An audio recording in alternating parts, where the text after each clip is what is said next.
Webcast. Yeah. We're so excited to have you. I know we've got a few people on here right now and enjoying having you here and share. So why we wanted to start doing this was, as much as I love to share on Facebook Live on Monday mornings, we know there's so much more learning for you to be able to do. So by inviting industry experts and experts in their field on with specific topics that you guys like to talk about, we're so excited to be able to share and help you continue learning. So with that being said, I'm going to introduce today's guest. For those of you who don't know her, her name is Kristin Wilson, the owner of Our DJ Rocks and Photo Booth Rocks. So excited to have her. Kristin has built 2 monster empires here in Central Florida. Her staff has grown throughout the years, but she just started as a one-woman enterprise, growing her business step by step, one thing along the way. So when I first met Kristin, she was working for someone else as a DJ, and you know, it's rare to find female DJs in the wedding and event industry. So the DJ company she was working for, every time I called, I would request the chick DJ, right? I mean, there weren't many females out there, so I always asked for the chick. I didn't know her name, but I never really said anything. I didn't really learn her name either. I always just asked for the chick. So from where we started way back then until now, she truly has grown an empire. She runs 2 separate businesses and has grown large teams of people. And I think that that's something really important for us to learn, the path of starting from here and going all the way to there and how you are able to grow your business that way. So that's what we're gonna talk about today. We're gonna share all about that. And we've been friends for years and years. And so I'm really excited to be able to introduce Kristin. Welcome, Yay! Chris. Yeah, so before we share your story, we're going to take a quick moment and talk about, we're here at Ace Cafe. So thankful to Ace for having us. If you haven't been here before, it's an amazing property and awesome event space. So Ace Cafe is in downtown Orlando on the corner of West Livingston Street and Garland Avenue. It's a moto-centric full-service restaurant and bar and an impressive special event and live music venue. With over 33,000 square feet, parking on site, there's always something happening at the Ace. I think tonight there's some kind of car show and car event, bike nights on Thursdays, but they guarantee you'll have a unique experience here each and every time you visit. From classic and exotic car shows to their famous Thursday night bike night, which I haven't been to, but I've heard great things. There's something for everyone. Check out the Moto-inspired art gallery. We've got motorcycles like this one here.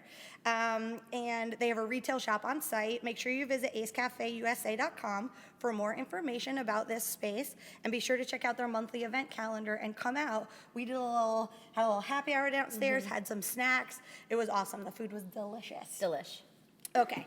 So why did I pick Kristin to be our first guest here on the podcast? So one of the questions people constantly ask me over and over again is how to grow their business and what do they have to do to grow and the steps they need to take to make their way there. And I don't really know many people who've really taken the entire path from single person enterprise to slowly adding teams, growing, adding a second business within there. And so it was important for me to find someone who really was able to share that information and share that with our listeners. So thanks, Kristin, for being here. You're welcome. So tell me a little bit about yourself.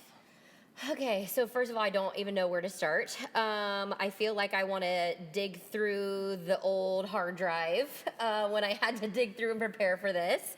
And I guess first start by really telling everybody, like, I really started in the basement. My now husband and I, when we got together, I was one-man show. I was working full-time. As I was DJing, I literally kept DJ equipment underneath my kids' bunk beds. Nice. That's awesome. And so it really started from me working in marketing at the Nickelodeon Hotel. I got my degree in ad PR. Yeah. Marketing's always been my passion, and obviously DJing. I DJ'd my way through college. It helped me pay all my non-loans that I didn't have to get. Yeah, so let's talk a little bit about that. Okay, so when we first met and I had asked you, how did everything start? You kind of told me the story a little bit of how you even became a DJ. So say a little bit more of that. So bad. But tell a little bit more about that story. Okay, so everyone's going to love this because I accidentally fell into this.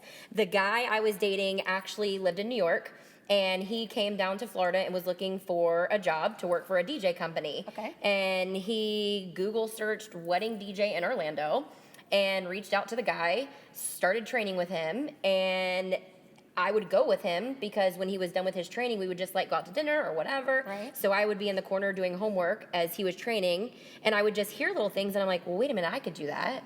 I could do that. Yeah. And so at the end of the training session, I went up to the guy that he worked for and was Right. like, can chicks do this? Because, like, to me, I didn't know chicks were a thing in the Right. DJ world. Yeah. I also didn't know that being a wedding DJ was even a thing. Yeah. You know, to me, weddings were get married at the church, receiving line, dunzo. Yeah, so total fluke. Yes. Went through the training. Yes. So he was like, if you've got a great personality, I could train you to DJ. And I'm like, boom, sign me up. Awesome. First wedding I did, I was a roadie for my boyfriend. And this was, I don't know, 2005, somewhere around there. Okay. So if anybody in the wedding industry knows a little bit about weddings, 2005, let me paint a picture. Yeah. The ballroom was huge. Everything was the ballroom. There was 300 people. Mm-hmm. Centerpieces were 5 feet tall, uplights around the entire room. He goes, lines up the bridal party, and I'm sitting there next to him, and he gets on the microphone, and this voice out of nowhere starts introducing the bride and groom for the very first time as husband and wife. Doors open, 300 people rise to their feet, Wow. chill bumps all over my whole body. And after he got done with that, I'm like, you legit get paid to do this. That's awesome. I mean, my heart's pounding thinking about Yeah. that. Yeah. And so at the time, though, you were working somewhere else. Yes. So at that time, actually, that specific time, I was still in college. Okay. I was doing an internship, and I was bartending on the side. And what'd you go to school for? So went to school for ad PR with a double minor in education and marketing. Woo. Yeah. Okay, so we graduated school. Yep. So we graduated school. I got a professional career at the Nickelodeon Hotel Awesome. in sales and marketing. Such a cool property. It was awesome to work for that brand because it was just so exciting. Yeah. So I think that's where I probably picked up on a lot of the branding that I do now. Yeah. Because obviously everyone knows the Nickelodeon brand. It's so strong. Yeah. And at the time, I thought to myself, well, if this doesn't work out, I'm probably going to be a brand manager for some sort of major brand. All right. So do you think it's really important for people in the wedding industry to work for someone else and to learn at least a little bit before they just jump and start their own business? What do you think is the stronger path? I mean, I know both ways work, but what would be the path that you would recommend to people? You know, I feel like that's a really hard question to answer because I feel like when I worked in the wedding industry, it was just more practice for me to do the DJing itself. Okay. I feel like in my professional world, that's where I learned the business side because I didn't go to school for business. I didn't learn how to run a business. Right. I truly don't even know what I'm doing. I make it up as I go. Please. Please. But I read a lot of books and, Yeah. you know, I do my education and things like Constant that. But learning, I right. didn't learn that Yeah. from where I worked. Do you know what I mean? Yeah. So I don't know. I think that's a hard question to answer. So let's talk about what it looked like when you were first doing your business. I hope we have the picture of what Kristin used to look like when she would go out and DJ events. It was fantastic, and it was what was popular at the time, but she would wear... Oh my God, you don't have my music note vest picture. I have the vest. So she would wear this awesome, like, glittery music note vest. She had braces. It was fantastic. I had music note cuffs. Yes, and cuffs back in the tuxedo days, right? And so the brand has evolved totally, but how, at what point did you decide it was a good idea to go out on your own and actually start a business? Well, I didn't have a choice Okay. because it was 2009 and the economy was tanking. And in the hotel industry, people were pretty much getting pink slips after every pay period. Wow. And so... Super nerve-wracking. You have no idea. Yeah. And one day I got called into the office and my GM said, what projects are you working on? I had this whole spreadsheet. I had color coded. I mean, everything I was Right. doing. And he literally took that and threw it in the trash. And he's like, all right, so I'm going to need you to sell room nights. A what? What do you want me to sell? Okay. I didn't know how to sell. I mean, Understandable. So from there, it pretty much, I had to make it up. Yeah. I didn't have anybody to teach me how to do it. There was a colleague who was a sales associate. Right. And she worked in Vegas at the Monte Carlo, and she'd worked at Universal. So she's like, well, here's what you need to do. So make a long story short, hindsight's 2020. And essentially Always. what I did was I created markets, and I went after niche markets for the hotel, which was basically marketing. It Yeah. wasn't really selling, but I was marketing to niche markets to sell the hotel. And I think that's where I probably picked up on some of the skills I have, because Yeah. they kind of let me have the freedom to kind of play. That's amazing. I think that sometimes when people meet you or meet me, they assume that like we've kind of always been wedding industry educated, and they don't realize how much of an education that we've gotten from previous jobs. Yeah. I mean, I can go back to like me being a nanny, me working at the dry cleaner, the bakery after school, train, downtown Orlando. Woo, woo, train.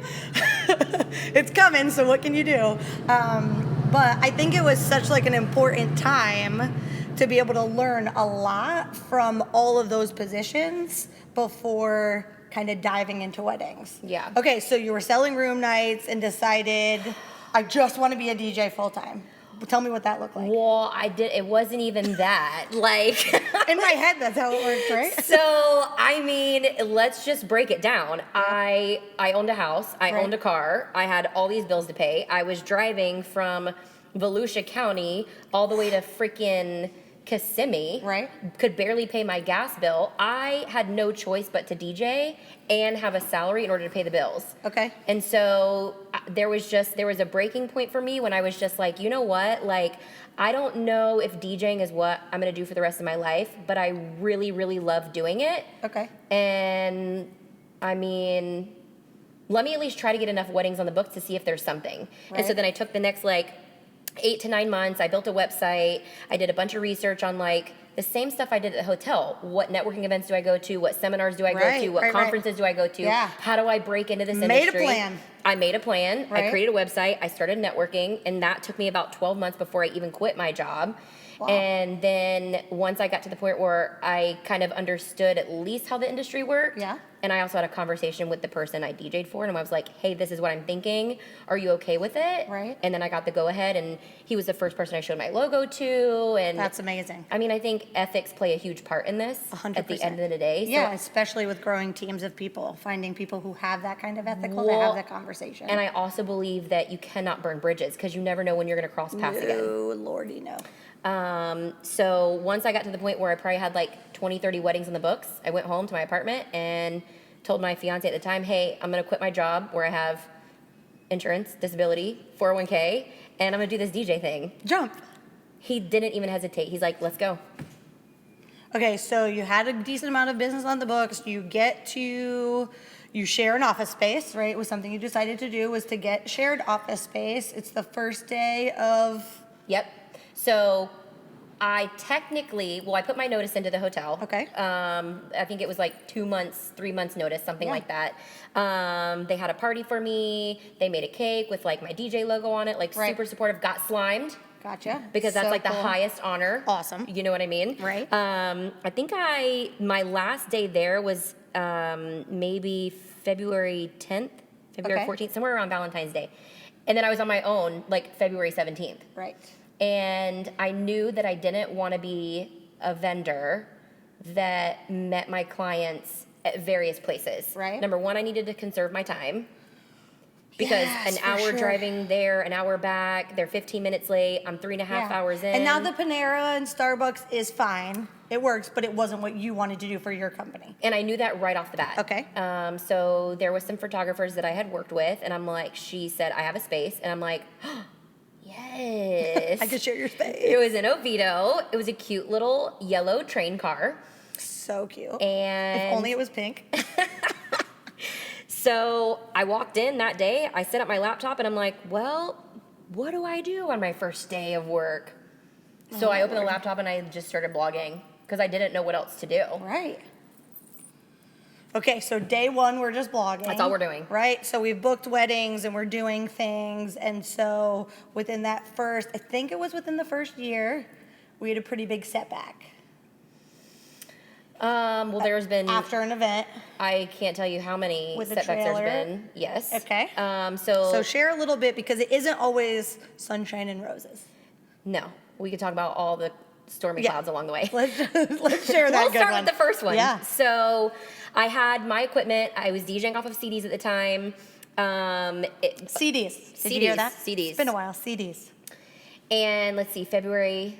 So February started July. Okay. It was a Sunday. We had gotten home. It was a late night the night before from a wedding. Right. So we didn't unload the trailer and put everything back in the apartment. Sunday morning, we went grocery shopping. We came back and I saw the door on our trailer was open. Yeah. And I literally thought to myself, oh my God, no. And then as soon as I got out of the car and opened the door and I saw an empty trailer, I literally felt like someone had chopped my legs off at my knees. I couldn't even imagine. Everything that I had owned was stolen. My speakers, my CDs. Like I can go to any store and get another set of speakers tomorrow. But your whole library. My music library. Right. Like my curated crates of playlists and music. Like what? And for like all the people watching, imagine that, right? You're a florist or you're a photographer and imagine your camera's gone, your stuff is gone, your everything you need to be successful in your job. It's like having a venue and it burned down. Like, what are you supposed to do next? I had no insurance, by the way. You want to talk about that for no a minute? insurance.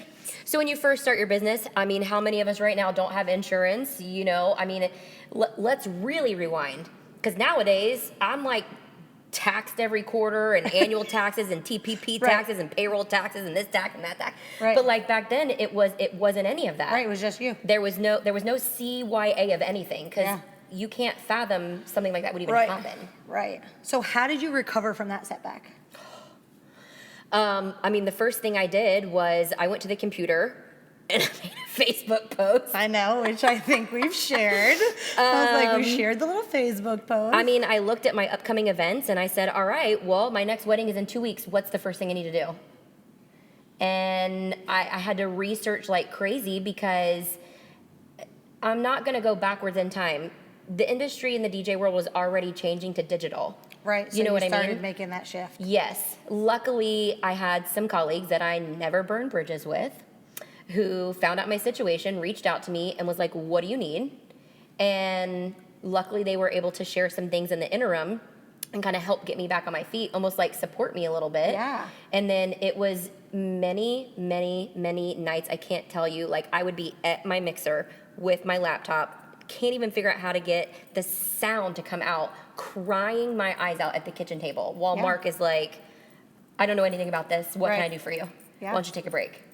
Yeah. And so, I mean. Well, and I think it just shows the importance so much of making sure that we are, you know, we build a network of people. There's so many wonderful people in Central Florida who are happy to share and help and, you know, work together as a team. I know a lot of the florists in town have this like Facebook group, and if somebody needs an arch and they don't have an arch and they know somebody else has it, they rent things from each other, they borrow things from each other, they share teams sometimes when they need to. But if you are not a part of the community, then you don't get to take advantage of it when the shitteth hitteth the fan, right? Yeah. Like, so when something happens, and that was a big part of you growing the business, was networking, keeping good contact with all these companies, building relationships with other DJs. Yeah. And that made the recovery from that a lot easier. And I feel like too, like as we go through this conversation, we'll probably come back and circle every single time because it's those contacts and the relationships that I have that have helped me recover. Yeah, for sure. Really through everything, I feel like. Okay, so we're DJing events. Yep, we're DJing. We're DJing. We're DJing events. And so we decide that, because I feel like the industry started to change a little bit, and we've decided to add photo booths. So talk to me why you decided to start investing in photo booths as part of your business. Well, it wasn't even my decision. Okay. At all. I don't think I knew that. Continue.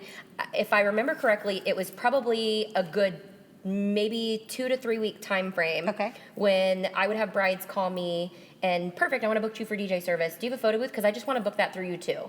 I don't want to add one more vendor.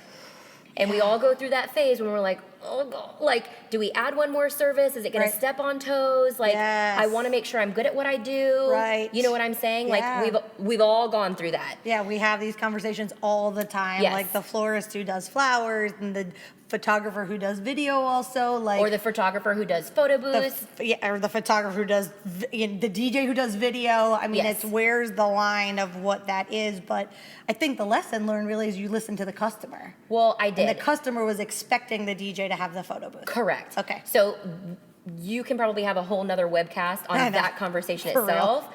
But when it comes to the client, I was giving my client what they wanted. Okay. And so again, I went back to the drawing board. I did Google research. I looked for conventions that manufacturers were going to, and I'm like, all right, how much is this thing going to cost? Blah blah Right. blah. There actually was a convention in Orlando that at least 4 of the manufacturers that I were looking at were going to be here locally. So I'm like, boom, going to that, done. And so we walked around to a couple. I didn't like the way they looked, or the customer service wasn't going to be great, or Right. like, I don't take calls on Saturdays if you need troubleshooting. And I'm like, okay, moving right on. Yeah. And we met a company there. I really liked their values, what Okay. they stood for. And then I was like, can I just like buy this like cash and like roll off with it so I don't have to pay for shipping from like another state? Because I mean, we're talking a legit photo booth, Right, 400 pounds. Yes. I mean, shipping on it, it's $500, Yeah. And so he's like, sure. We negotiated a price, and my husband and I went and got a pretzel, went and got a soda, sat down on the bench, and he's like, you want to do it? And I'm like, I mean, we're going to use all of our savings to get out of this apartment that we were supposed to buy a house with. Yeah. And keep Okay, fine, moving. let's buy it. So how long did you keep photo booths as part of RDJ Rocks before you split it off into a separate company, and why did you choose to do it that way? So I'd have to look back at the photos and the date tagged on the photos. Right. But if I remember correctly, it was the end of 2000 and either 10 or 11 that we got the photo booths. Okay. And it wasn't very long after that. Okay. And the reason I did 2 separate brands was because, I mean, it's 100% marketing. That's my thing. Well, and this is important for people to know. When you go to grow your business, sometimes it isn't always just adding service to your business. It's figuring out, does it position better as 2 separate brands versus only one? Yeah. And I could talk circles around this. I Right. think it really depends on the needs of that person. Okay. Creating Photo Booth Rocks as a completely separate brand, it enabled me to have a separate website to where, like, if my DJ friends wanted to refer or use us to package because they didn't have one, that was great. Right. It also created an entirely separate operation that is run completely separate than how we do Photo Booth Rocks. Double the staff, double the everything, because they're 2 completely different things. Yeah. From a client perspective, it's great because it's an add-on, but operationally, it's 2 monsters. So how did you begin to position yourself, right? Because you started with 1 photo booth and 1 DJ, right? And so at what, before you decide we're going to have multiple DJs and multiple booths, and yes, sometimes it comes out of need, but there were steps you took first. So what steps did you take to be able to really position the company to be able to grow your team? So, first and foremost, it was the branding. Okay. So I knew that it was going to be important to establish both companies as a reputable brand. Okay. That was the look, that was how we represented ourselves when we were out, and most importantly, that was online reviews, which was going to create the demand for people Right. to ask, and then me to be sold out multiple dates before, you know what I mean? I Yeah. feel like as a small business, you got to play that game. I've never taken a loan. So everything we've done, we have earned the money and then purchased it. And we manage our Which is not easy to do. It's not, because I also, this can be something else, but there's also that cash flow thing. You know what I Right, mean? yeah. If we've got deposits for events in 2020, I'm not using that money right now. Right. So you've got to kind of manage that a little bit. I forgot even my train of thought. So we were talking about building a brand, right? Yes. Because if you haven't built the brand and you haven't built demand, before. Okay, yes. So the game. Yeah. So the Yeah. supply and demand game. So it's kind of about you. It's not like I'm a huge corporation where I can throw $50,000 at a Right. salary and be like, all right, perfect, you're now on board. 100%, which is So- a lot of things, the hesitation when people think they want to grow. Yes. A lot of things they hesitate with is that ability to say, do I have enough money to do this? Yeah. Right? It's do I have That's what enough- I hear all the time. do I have enough money to do it? And at the end of the day, I've heard people say, oh, you bought a photo booth, so now you could just rent it. That is not how that works. Right. So I really had to take baby steps to create demand. If you specifically want to talk about the DJ side of the business, Sure. I had to create demand for more DJs. Right. You know what I mean? There was other local great female DJs in the area that I would refer out to. Yeah. I still refer out to them. Yeah. But it didn't make financial sense. I can still refer out to them. Right. Even though I have my team. But it was basically creating demand. So starting with branding, reputation, creating demand. So what did you do with your brand, right? Everyone always says to me all the time, no matter what category they're in, and I hear it over and over and over again. I hear things like there's so many photographers and so many DJs and so many florists. So everybody thinks their market is more saturated than the next. It's everyone. There's 360 venues in Central Florida, guys. So every market is saturated. But so share some of the things you did to differentiate your brand from a full and saturated market. What were things that you were doing in your company that created some of that demand? So again, hindsight's 2020, so it's a lot easier for me to say what I did looking back. The first thing that I did was, it sounds so like, seriously, are we seriously going there? But we're gonna go there. Okay. Is my attire. So everybody in the wedding industry. That vest? Well, first of all, that vest did not come with our DJ Rocks. Okay. But I mean, everybody wears all black, and I Uh-huh. feel like I needed to be professional and presentable, but like I'm the party, so I needed party shoes. Right. So the brand Toms came out with sparkly Toms, and I was like, oh, I can't do that. That's too extra. Like people are gonna judge me. I'm scared. You know what I mean? And I made a post on Facebook, and I'm like, should I buy these to wear to DJ?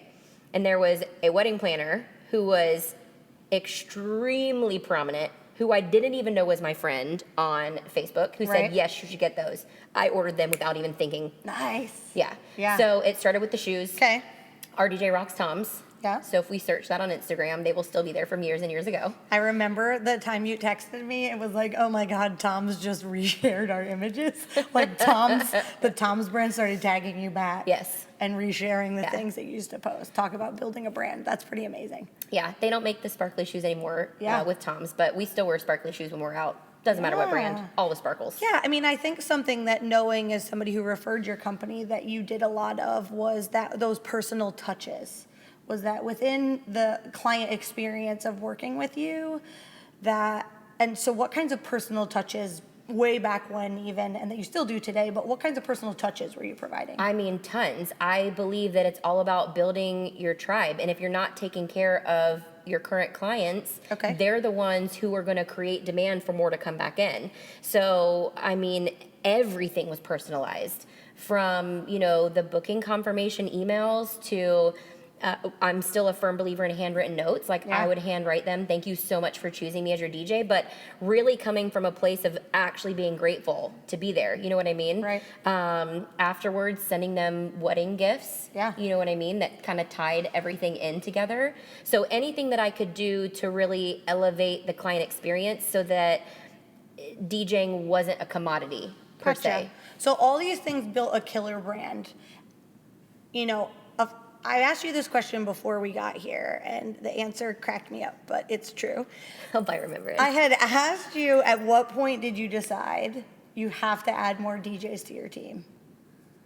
What did I say? Because we were at an event, and I said something that caused you to, about the pennies.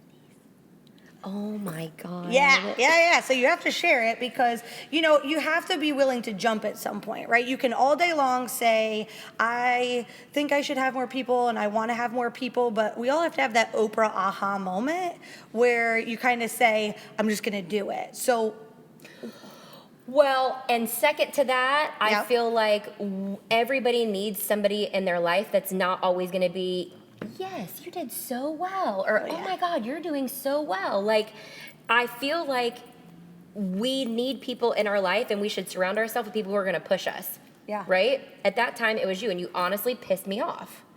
Because, I mean, we're all local, so let's talk about that right now, the Yeah. Dundee Awards. Okay. And, I mean, I think my question was, I really hope that I'm like even in the running. I mean, maybe one day I can win this. And you literally said to me, you're never going to win that award. You're not big enough to win that award.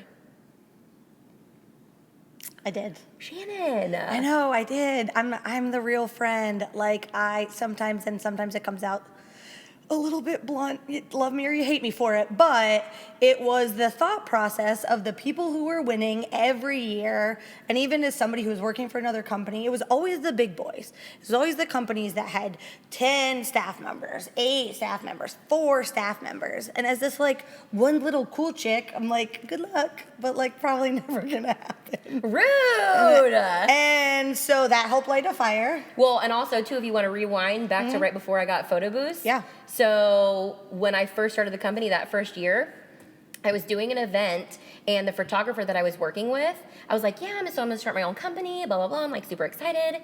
And he literally looked at me, and he's like, what makes you so different? DJs are a dime a dozen. Why would you waste your time starting a company?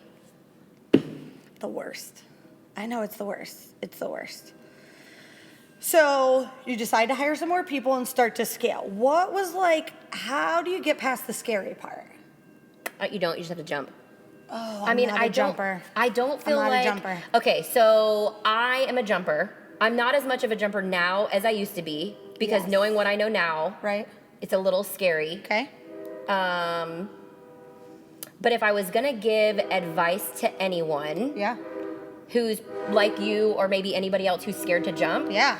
I would say make sure that you choo choo. Trained. Make sure that you feel comfortable enough in whoever it is that you're hiring Okay. that if they fail, what is your plan?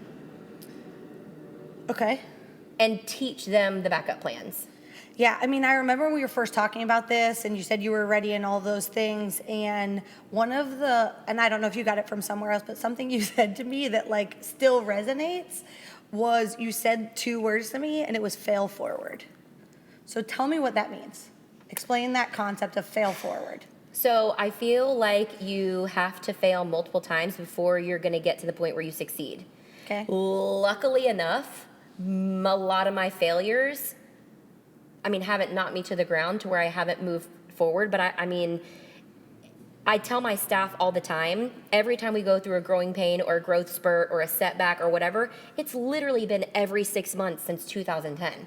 There's something because we are constantly growing, we're constantly evolving, we're constantly having to try something, it failing, do something different. Yeah. You know what I mean? I call it the throw the spaghetti at the wall. Yeah.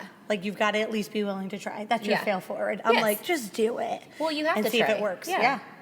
So how did you feel the sales funnel, right? So we talked about, I know, but so we talked about, you know, having a great brand and doing all of those things, and which is great, but being able to have more business, you can hire staff and that's fine, but you have to have a big full funnel. Oh, I didn't have a funnel. Oh, well, that's challenging. I mean, so here we go again, where you do this dance as a business owner as you're growing, and you got yourself to the point 6 months ago where you could afford to hire on the next person Yeah. or buy the next piece of equipment that you need to rent. And then you're like, son of a gun, now I don't have enough demand for that. So here you go again. So Right. I'm going to be honest, I hate sales. I hate it. It makes me uncomfortable. Like, Yeah. I would rather sit behind a computer, create pretty graphics, and let the marketing do the selling. Right. But at a certain point, that does not work anymore. And I think for us, it stopped working at DJ probably number 4-ish, almost 5. Yeah. You had to go hunt more. For sure. Actually, realistically, maybe DJ number 3 or 4. Let's be real. Yeah, I don't think it was DJ number 4 or It, 5. it I wasn't. think once we got past like 2, 3, Yes. it was like we're gonna have to do more to grow past this. Yes. I know one of the things that you found successful for your business is you started adding on wedding shows. Yes. Tell me why. So first and foremost, for our particular business, Yeah. it's it's something that you have to feel and you have to touch, whether it's the photo booth or the DJ side of the business. And we did not have money for marketing. It was, I pray to God that if I spend $2,000 investing in this show, that I at least get $2,000 back. You know what I mean? Yeah.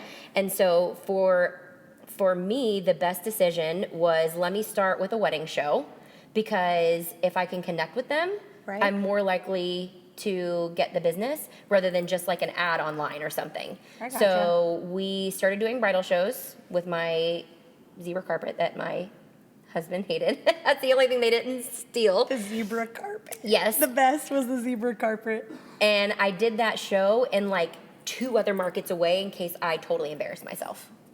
Oh, that's interesting. Uh-huh. Try out either something small or something. If you're going to try some new marketing, either do it somewhere else Yep. or do a tiny and try to maybe one of the like venue showcases or Yep. something like that. Try it out. And I don't think it was a venue showcase, but it definitely was a smaller showcase, and it wasn't in like my 50-mile radius. Right. It was like 3 counties away, just in case. Wow, that's Yeah. interesting. I didn't know that. And I strategically did that. And then I bought a printer in case I needed to print contracts right then and there. And now everything's digital. Because So back in the day, it was like, Yeah. and here's your contract. I didn't need that. Signed today, right? I didn't need that. All right, so we're gonna take just a few moments, share quick videos from our sponsors. We have 2 different great sponsors we're gonna show. It'll take 2 minutes. Don't go away. Come right back, but let's throw it to the sponsors. Your wedding venue is not just a place to get married. It's where you pop the bubbly with your girls. A parent's pride as they help you get dressed. Where he is waiting for you. When your dad gives you away. It's the first kiss of many over the next 1,000 years, taking that leap into a lifetime together. It's where 2 become 1. It's the beginning of the path to forever, where your wedding dreams come true. It's that moment you realize this is actually happening. It's the place that brings your family together, where you celebrate your love with all of your friends and family.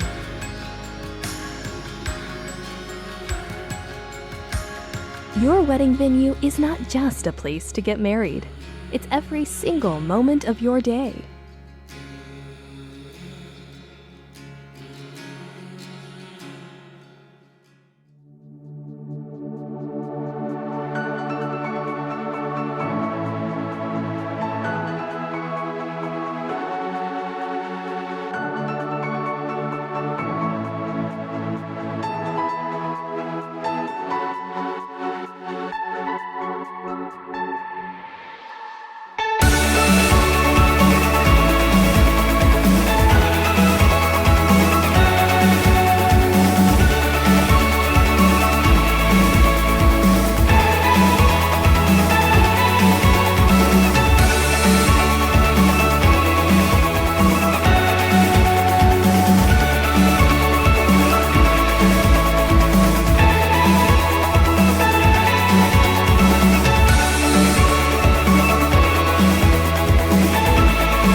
Welcome back.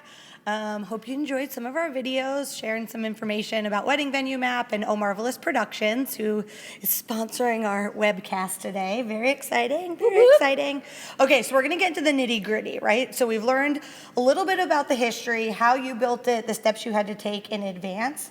But now we're gonna talk about the ugly, like going in, getting it done. So we're gonna cover recruiting, company culture, onboarding, all that good stuff. So where do you even start when it comes to recruiting people? Like, you know you want to grow your team, so let me preface this, right? Okay. So I know I want to grow my team. I I like that I made a list of all the things I don't like to do in my business to figure out where I wanted to grow. But if you knew you were looking for, specifically you were looking for DJs, like how do you go to recruit? Where do you start? How do you find people with the same kind of passion that you had for it? Okay, so this is a totally loaded question. So I'm gonna rewind to the first employee I had, which was not a DJ. Because I think if there is anybody on here watching that is a one-man show, I think one of the most important things, and obviously terrifying, was when do I need my first employee? Okay. And it was when I cannot handle this anymore. Who was your first employee? Well, my office manager. I didn't think I knew that. Okay, cool. Yeah, you did. Yeah. Yeah, I think it was it Laura? Yeah. Okay. At this continue. point, whatever. Office manager. I needed office help, right? Yeah. Office assistant, whatever. And so it was like, what can I pay someone else to do so that my time can be spent doing something else? So I just want to throw that out there because Yeah. I do think that that's important. I think we all go through that. Yeah, I mean, I think I just did it last Yes. month. I sat down, made a list of all the things in my Yes. business that I need help with or that I don't want to do or that my time is better spent on, and then figured out who I needed to hire. Or subcontract out. Or subcontract, right? Correct. And like the biggest tip that I hired a coach and what she suggested was stop trying to find one employee who's great at all the things you want them to do. Yeah. So I hired an amazing social media person to handle social media. I hired an awesome person, virtual admin, to support administrative things. So I like hired different people who specialize in things. Okay, but let's get down to the DJs. Right? That's great. Okay, your first employee didn't have to be a DJ, but It's fine. So moving on, because then obviously that's why I'm here. That's Okay. what started this whole thing. Yeah, growth, whatever. growth. So at that time there was no plan. It was I pray to the whatever above that somebody lands in front of my life that I could train. Like I mean, if you want to be real, Yeah. because we can fast forward to now and I'll go into Right, that. right. But you know, but the first time the first time it was. I mean, you didn't hire a productivity coach like I did. I didn't have the money for Right, that. I know, I didn't either, but You're I figured balling, it out. obviously. I figured it out. I because, figured it out. I mean, Okay. Well, you've watched me fail enough times to at least know. Yes. Learn from those around you. Random tip. That too. Yeah. But it was pray that the right people come into Okay. place. So where did you find them, or how did they find you? Random word of mouth. Okay. Either people or people I used to work with at the hotel who knew people in the entertainment industry, Right. or it was all word of mouth. Okay. And if you want to fast forward to now, there has to be a strategy to it. I mean, I'm Yes. running out of the words of mouth here. If you could go back to when you did it before, instead of jumping off the cliff like you usually do and I never do, would you have taken a little bit more time to create a strategy, now knowing what you know today? No, because you're a cliff jumper. Well, it's the worst. Oh my God. Okay, let me defend myself for Go ahead. 1 second. The only reason why I say that is because I did not know what I was doing. Okay. So I had to fail. Right. I didn't even know how to train these people. Right. So I brought people on praying that they would fly by the seat of their pants, and that didn't work the first time. Yeah, and I mean, I think it's hard when you've built such a internal brand. You know, you built an outward Yes. brand where it's really customer first is the brand. How do you try to find employees that are gonna have the love of music, the passion for events, the passion for DJing? Okay, so that's now. Okay. And so at this point, you have to look at it and you have to say, what is it that makes me unique? And what am I looking for? Because I couldn't even define what I was looking for in a Right. DJ. So I'm like, okay. So would that be what you would recommend? So if somebody Yes. out there watching Yes. says today, I really want to grow my team. Yes. Figure out what makes you unique. Start writing down values and characteristics of yourself that Okay. make you successful. And make your company successful. And make your company successful. So for me, it was charisma, it was personality, dedication. Like you start writing down all these different core values Right. so that you can know when you meet somebody on the street, does she fit this role or no? Because if she doesn't fit the core values, it's that whole concept of find the right person, but then it has to be the right person for the right seat. Right. You know what I mean? Yeah. I think the biggest Right person, right job is Yes. like the most The most important, important. right? Because there's a lot of times I go into work with companies and meet with different companies, and the challenge is they have all these great staff members and they have the wrong people in the wrong places. So, you know, you sat down and really defined out at some point, maybe a little bit later, but really defined the core values. Yes. Okay. 100. Yeah, so by doing that, you had a better idea as to what you were looking for. Yes, I basically created a roadmap for exactly what I was looking for, and I could hand this roadmap to you and be like, okay, go find me this person. Okay. So it made it very clear what I was looking for in an individual, and then I could look at it and I can say, okay, is she trainable? Yeah. And I can move on to that step of I it. remember you like interviewing somebody and then being like, can you interview her too? Just to see know what what I was I know doing. another person's opinion is.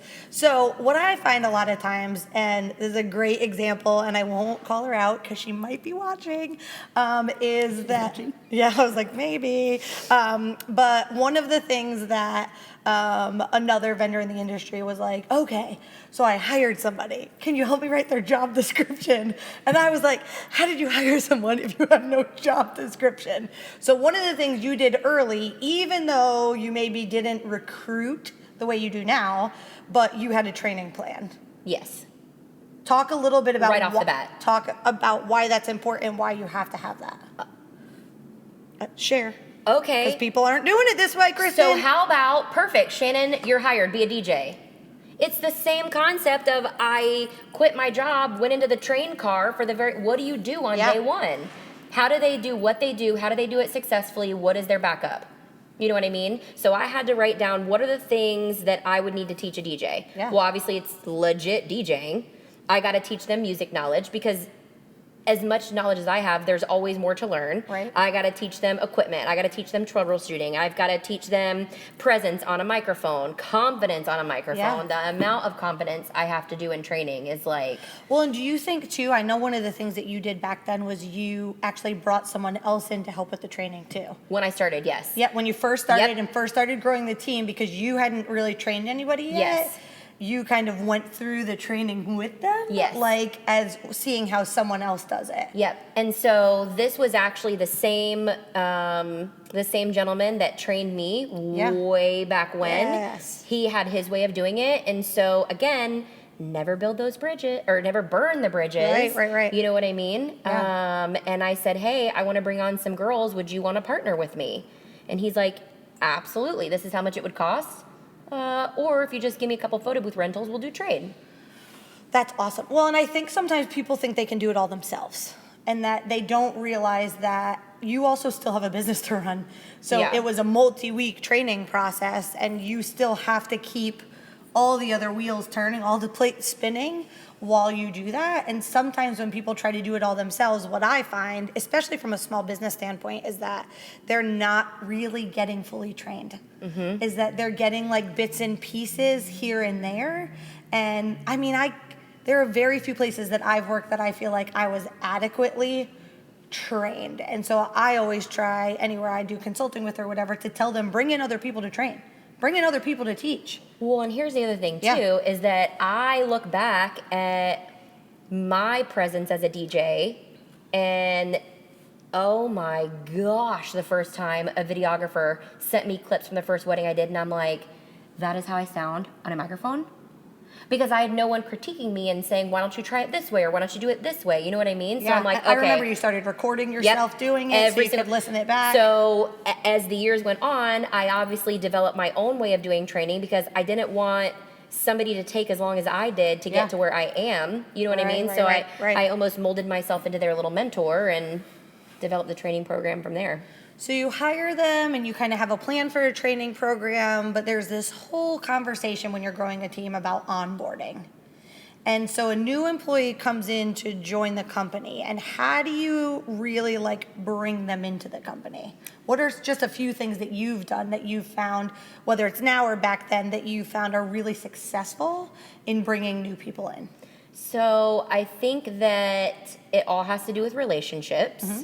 I always look at my team as, you know, I'm as grateful for them working here as they are. You know what I mean? It kind of goes both ways. So Okay.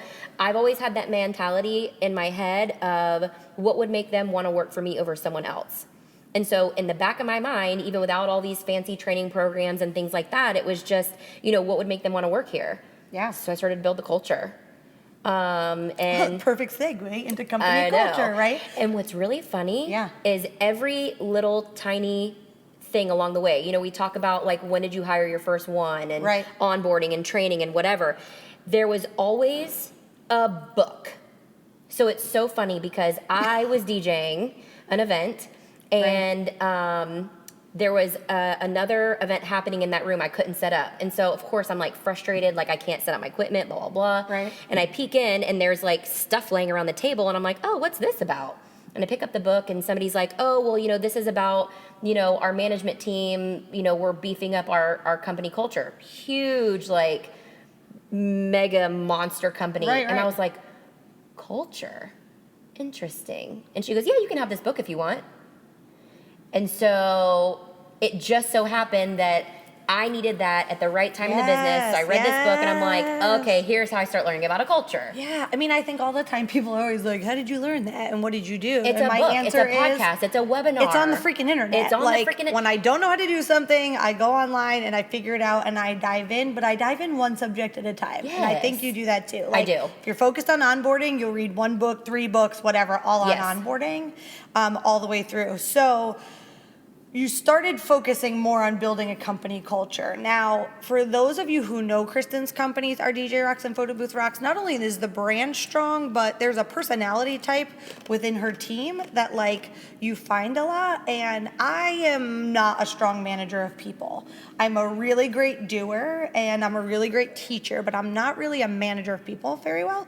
So you do all of these little things to build and grow a culture. So talk to me about, and then we'll get to the video, but talk to me about like what company culture means to you and why you think it's so important for people to really put the energy in. So I think if you look at, let's just pinpoint our DJ Rocks, Okay. right? Obviously, we're all one organization. Yeah. But you have got to have everybody in, you know, this little mug oaring the same way down the stream. Everyone's got to grab an oar and be able to Row together. row together. You can't have one person rowing this way and another person rowing this way. So first and foremost, what's the mission? Where in the heck are you going? And then Yes. everyone has to understand that that's the direction we're going. So what's the piece that you're going to contribute that gets us there? What's the piece that you're going to contribute that gets us there? And then it comes down to even little stuff like having outings. We always do a spring retreat every single year. Yes. You know, I think one of the first years we did it, we were out at Mission Inn doing skeet shooting, which hopefully we will be able to go back again this year. But we always do something fun together because people, your clients, want to do business with people they like and trust. But I think Right. team members want to do that too. Yeah. You know what I mean? Yeah. Definitely have to draw a line. Like, you know what I mean? Like, I can be friends. You can be friendly, but not be friends. Yeah, I mean, I think, you know, when I took a break from Wedding World and worked at a golf academy, the most fun thing we started implementing was twice a year. We did like a happy hour and then we all went bowling together and just Yeah. company activities that had nothing to do with golf. Yeah. So I think, so I know it was really like in the last 2 years where you really sat down and hammered through all your core values. Oh, I hit it hard. All your core, I mean, it was like you woke up one day and decided you needed to figure all that out. Uh-huh. And then read a bunch of books about it. Yep. Figured out what are mission statements, what does Yep. that mean? We had a lot of conversations about. So why do you think it's important for people to really put that stuff on paper? Like to actually write down what's your mission and what core values are in your company? I mean, my heart is pounding because I think this is what I am most passionate about. Yeah. If you do not write down or at least throw up a visual of what you represent, it's so easy to forget it. Yes. You know what I mean? For sure. But and then also too, every decision that lands on your desk, you have to say yes or no to. Right. Right? Yeah. So it's a lot easier to be like, well, this is my mission and this is my vision. This is what I want and this is where I want to go. And does this get me closer to that? And if the answer is no, it's clear. Yeah. So, I mean, I think you did such a good job defining that. And then, you know, we'll make sure we cut over to the big video that got made last year. But I think the reason why this video became such an important piece was getting your whole team on board. Yes. So why the video? So to me, I felt like, this is just how I felt, that people still saw me as the chick DJ. I mean, I get it. And I feel like we have evolved so much that I almost wanted, almost like a statement piece, like a milestone piece, really for me. I mean, it was a passion project, first and foremost. But second of all, I wanted it to be a milestone piece for my staff to be excited about and share. And I wanted it to be something to where if someone were to look at us from the outside and be like, should I work for this company? I wanted them to be able to answer that and be like, oh, yeah, let's do that. That's awesome. I think Carrie just said, who wouldn't want to work for you? You're incredible. Aww. So cute. So can we share the video? Oh, we're showing the video. Okay, so you're seeing the video right now, which is fantastic. So let's talk about being a strong leader. So you have a team like this, right? And you've built this whole team. Bro, started from the bottom. Oh, Lordy. Here we go. Sorry, keep going. I've got it. So, how do you become such a strong leader of other people? I think you have to continue to grow your own self. And I think a lot of it has to do with making sure that you're not really telling them what to do, but you're leading by example. Okay. So if you are asking them to do this, that, or the other task, you've got to be willing to jump in and do that first. Gotcha. So everything that I have ever asked my team to do, I've either done it with them or done it first. Gotcha. And a lot of it too, I had to learn to grow up a little bit.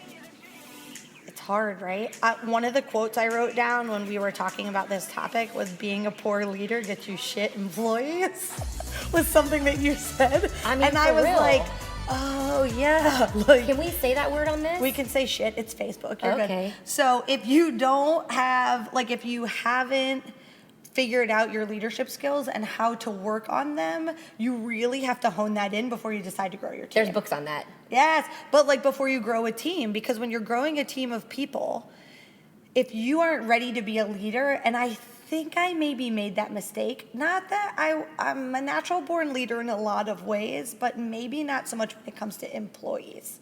Yeah. And when I left the wedding industry and, went to a different company, and all of a sudden I went from a staff of 2 assistants and 5 interns to a team of 40, 5 directors, employees underneath them, multiple department heads. And I was like, whoa, I'm not ready for this, because I hadn't focused on developing my leadership skills. Mm-hmm. And so what do you think is the most important thing you do to be effective as a leader for your team? I'm gonna have to pull out my laundry list over in my bag over there. Well, what do you think? Share some tips. So, how do you become an effective leader? I feel like becoming an effective leader, number one, you have to have listening skills. Okay. Because you have to understand what the needs are of your staff and to be able to say, okay, how do we either learn that together? I teach you how to do that. Any of that. I think that you need to have communication. So, if that's weekly meetings, if that's monthly meetings, we didn't start implementing those until last year. Yes, I have a client right now, and I was like, you need a weekly operations meeting. Yes.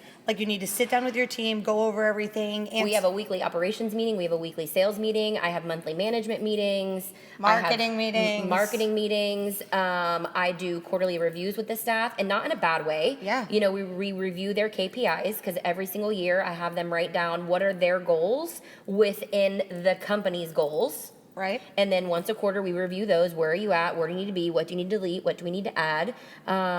We do our biannual retreat where we talk about any new ideas and stuff like that. It's really involving them in the idea of growing too. Yeah, and I think one of the things that people forget is that to grow like this and to be of this size, you have to step back from the doing, right? So 5 years ago, how many weddings a year were you actually out DJing? Every single one of them. Let me see, 2019 minus 5 to 40, 90. 90 a year, 90 right? to 100 so how weddings? many, to be able to be functionable and manage this size team and manage marketing, operations, 2 brands, 2 companies, sales, all of that, now how many events a year can you realistically do? I mean, I'm budgeting 50, but I'm really hoping I can get away with like 30. Right. Because there's also, there's training, and tonight there's an orientation at my office. I can't be there for that. We're onboarding staff and, this conference and that conference, and there's just a lot. I think that's one of the challenges that I hear all the time is I want to grow and I want to do, but, as a florist, I have to be designing. I need to be in the design room. No, you don't. You need to set them up, train them well, and let them design. Like, you have to be doing other things. You can't always be as hands-on as you want to be. And I struggle with that too. Like, I hired somebody to do my social media, and yesterday I was like, but I just want to do Instagram posts because I enjoy it. But I could just do Instagram posts all day. I could just post on Instagram, but I know that that's not the best use of my time as the owner of the company. So you have a great relationship with your team members, but share, where do you draw the line, right? In general, in our industry, we're in a super social industry. And so when you're out recruiting and you're building great relationships and you're doing team bonding and you're getting really close, how do you draw the line between employer-employee versus we're super friendly? I think I'm still learning that, to be honest. But I think I've gotten to the point where I do want to be super friendly with my staff. I love every single one of them. Yeah. I'm going to my office manager's wedding in October. But I always have to remember that, I am their leader. Yeah. And so they do have to respect me. So I think my decision comes down to, if I do this, are they still going to respect me? Because I still have to be able to go in on Tuesday morning in my operations meeting and, lay down the law. Can I say that? Yeah. And not in a mean way, but guys. And so if they're not going to take me seriously when I have that conversation, then I can't do it. That's a big challenge. Yeah. That's a big challenge. So I don't think it's necessarily a line in the sand. I think it's, are they still going to respect me? I can still be friendly. Right. Is this going to affect my decisions on hiring and firing them? What do you think are some of the biggest mistakes you made when it came to scaling the business? So I think first and foremost, it was everybody who worked for me was my friend to start off with. Oh, gotcha. And that did not work because it was really hard for me because I wear my heart on my sleeve. So I think that's number one. I think number two, it's really everything I failed at. You know what I mean? So would I say that I would do it differently all over again? Maybe, but I've had to learn along the way. You know what I mean? Yeah. Little mistakes God, there's 50,000 mistakes. I didn't have insurance. Let's go back to 2011. Hello. Yeah, could you imagine? Contracts that I've had to put in place, relationships that I've built, bridges I've never had to burn. Non-competes, you have to get lawyers and hire other people. Even down to the point where when we started doing business with these big companies, I'm like a little bitty guy compared to these monsters. So Hello, Florida, and some of the big boys. I had to have a real attorney sit down and look at my contract and be like, this is what you need, and this is the insurances that you need. That's awesome. But yeah, but at least you took the steps to get the right information. Here's the one thing that I feel like I get complimented the most on is I am definitely aware of what I don't know. And when I don't know it, I go find the resource. Gotcha. Who does. You learn it. Yes. That's awesome. Well, we are live. I know not everybody realizes that we've been live the whole time. And we had a few questions that people had asked in advance. If you have a question, drop it in now. But I'm just going to go through a few of the really good ones that I thought. How do you work more efficiently to be able to manage a team? Oh my gosh, efficiency queen.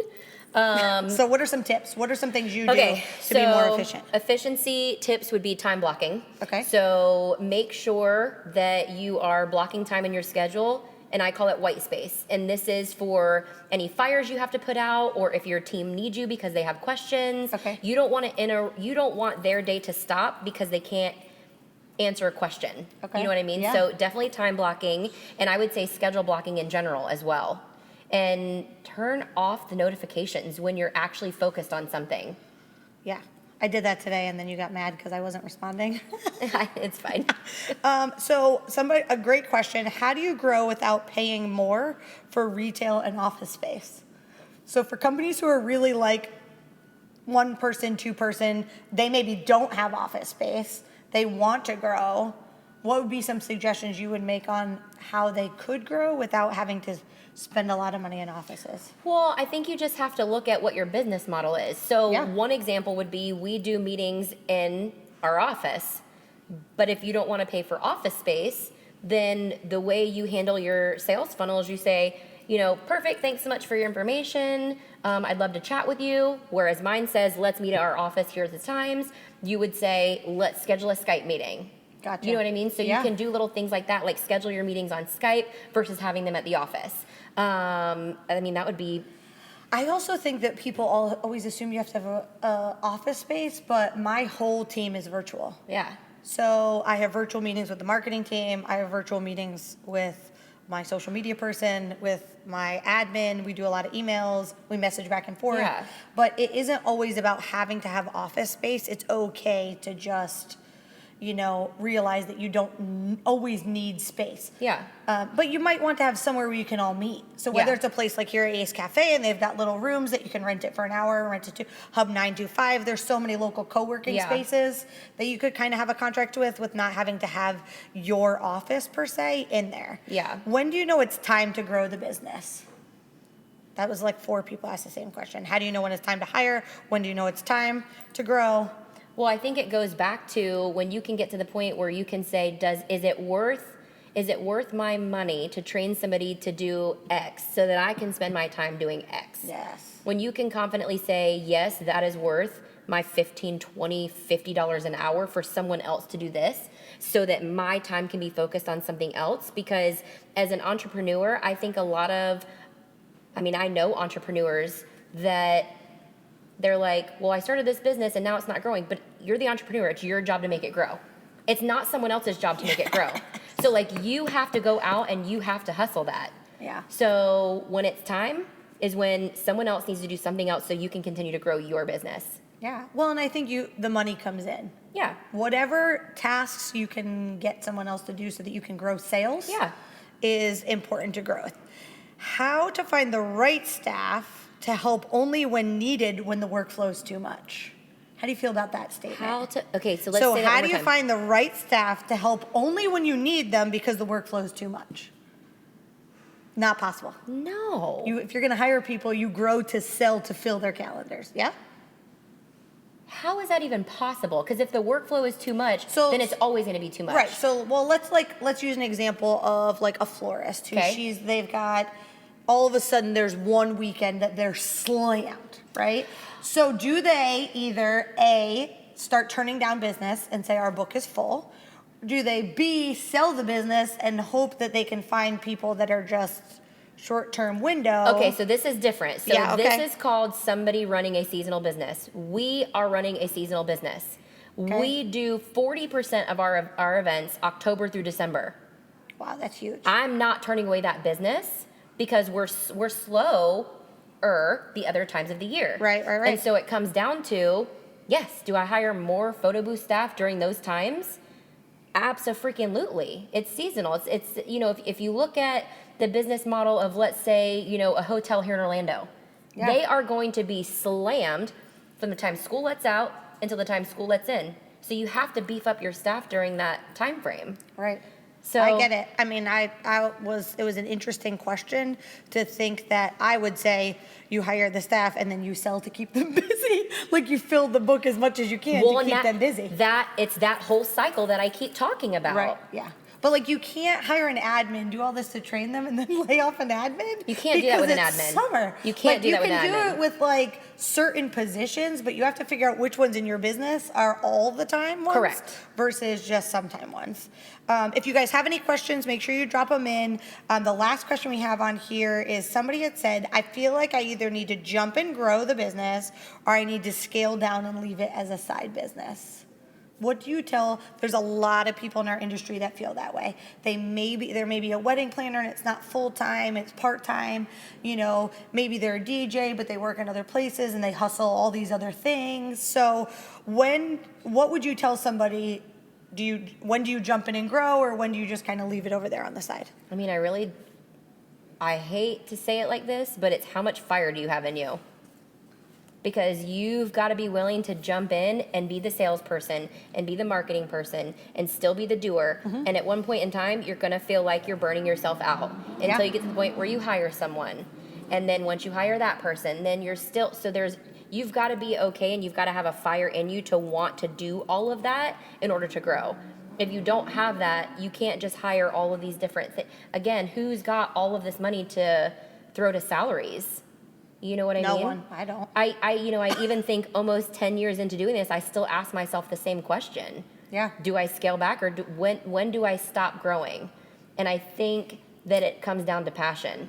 Yeah, I mean, I think that, most small businesses don't look at their numbers like that. Yeah. Like, they don't have the ability to look at the big picture and see where's the best profit center, like exactly how much coming in, like when's one too much. One of the things I learned in the Golf Academy world was that for every 8 students, it required 1 coach and 1 house parent.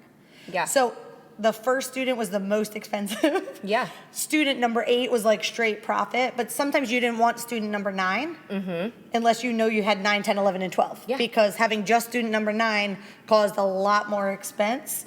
And so maybe like really taking a look at the numbers to see how much marketing, what kind of investment do you have to make to really launch. Yeah.